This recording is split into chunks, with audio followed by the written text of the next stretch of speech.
Bom dia a todos. Presidente, eu vim fazer um pronunciamento no sentido de fazer uma breve análise sobre o que tem acontecido na questão da Covid-19 no Estado nos últimos dias aí. Ontem a gente teve uma notícia que é bem preocupante no sentido de que 90% dos leitos clínicos da rede estão ocupados e praticamente 100% dos leitos de UTI estão ocupados. Isso vem corroborar o que a gente já vinha falando acho que 2 semanas, muito provavelmente, sobre a necessidade de fazer um hospital de campanha de novo aqui em São Luís. Algumas áreas foram sugeridas, muito sempre SEBRAE, estacionamentos de estádios, na verdade, estruturas de estádios serem realizadas para essa finalidade. O fato é, a gente ainda não chegou ao pico da doença aqui. Isso deve acontecer até o final do mês. A situação é bem crítica, como o deputado Antônio Pereira falou. Essa variante do vírus, ela termina sendo mais agressiva do ponto de vista do início da fase grave da doença. Antes a gente esperava 11 a 12 dias para ter o paciente na fase mais grave. Hoje isso está acontecendo no 7º ou 8º dia. Tem pego pacientes mais jovens, tendo em vista que os idosos eles foram muito submetidos a esse primeiro contágio no ano passado, na primeira onda da doença. Então, isso tem sido preocupante. Preocupante porque tem a questão do oxigênio, que, por exemplo, em Imperatriz triplicou o consumo de oxigênio e as UTIs estão lotadas. Isso deve acontecer nas outras estruturas. Então, a gente tem que fazer preparação urgente para garantir esse suprimento de oxigênio, para garantir leitos hospitalares, tendo em vista que o leito clínico, o leito de enfermaria, principalmente dentro do hospital de campanha, é um leito que permite estabilizar o paciente, coloca ele no oxigênio ali, isso melhora o estado respiratório dele e, de alguma forma, com as outras medidas, segura o agravamento da doença para que não venha a precisar do leito de UTI em última instância. Porque o leito de UTI a gente tem dificuldades como a equipe médica treinada. A gente sabe que a equipe médica treinada tem uma mortalidade menor, a equipe médica não treinada, não familiarizada com a doença, ela tem uma mortalidade maior.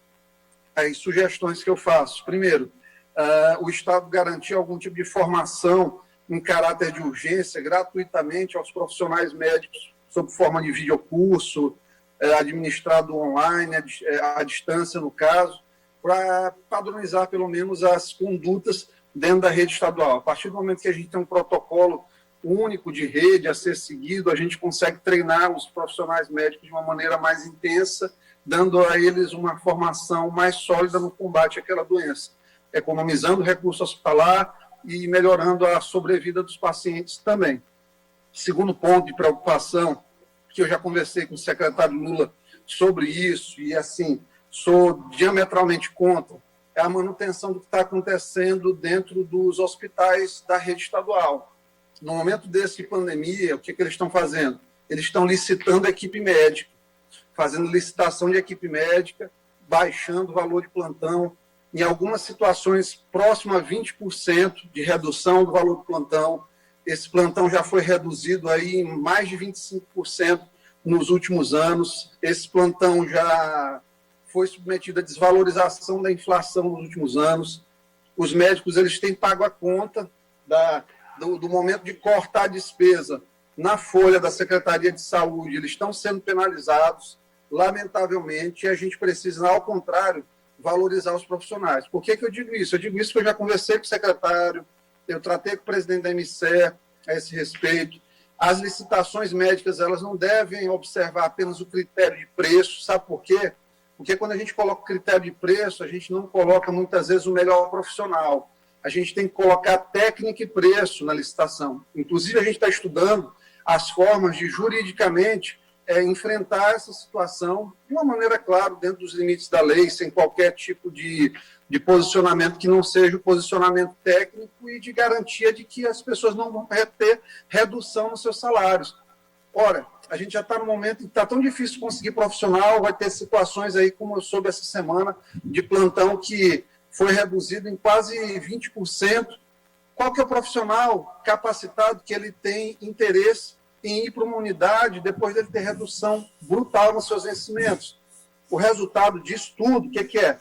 Vai ganhar sempre a licitação aquele profissional médico que está na região, que às vezes tem uma vinculação política, que ele está fazendo ali as duas coisas, ele está fazendo política e está fazendo atendimento em saúde, por isso ele se propõe a ter um salário menor, e infelizmente isso gera graves problemas. Por quê? Porque a maioria dos colegas que estão dentro das suas cidades, eles não têm saído para fazer nenhum tipo de atualização. A gente precisa instituir uma maneira diferente para a gente ter uma assistência de saúde melhor. Da mesma forma, defendo a volta do adicional de 40% dos demais profissionais de saúde. O pessoal está sobrecarregado, então a gente precisa disso. A gente já falou com o secretário Lula, já falei com o Marcos Grande, já falamos aí ao governo via redes sociais. Com certeza a gente está sendo observado, porque algumas coisas que a gente colocou em relação à suspensão das escolas, adiamento de PVA, são solicitações que foram atendidas, e a gente agradece isso. O único intuito meu aqui é colaborar, porque não dá para a gente, no momento de pandemia, estar discutindo redução de salário das pessoas, pelo amor de Deus. Está todo mundo em extrema dificuldade, em extremo estresse. Gasolina subiu, hoje já tem aumento de mais 13 centavos no valor da Petrobras, da gasolina, 12 centavos do diesel. Onde a gente vai parar? Tá? Então, fica isso como reflexão. Eu peço que o governador, com a sua equipe, avalie com muito carinho essa nossa solicitação, porque não tem nada de que não seja uma reivindicação justa por direitos de pessoas que estão trabalhando e estão salvando a vida de muita gente por aí. Muito obrigado.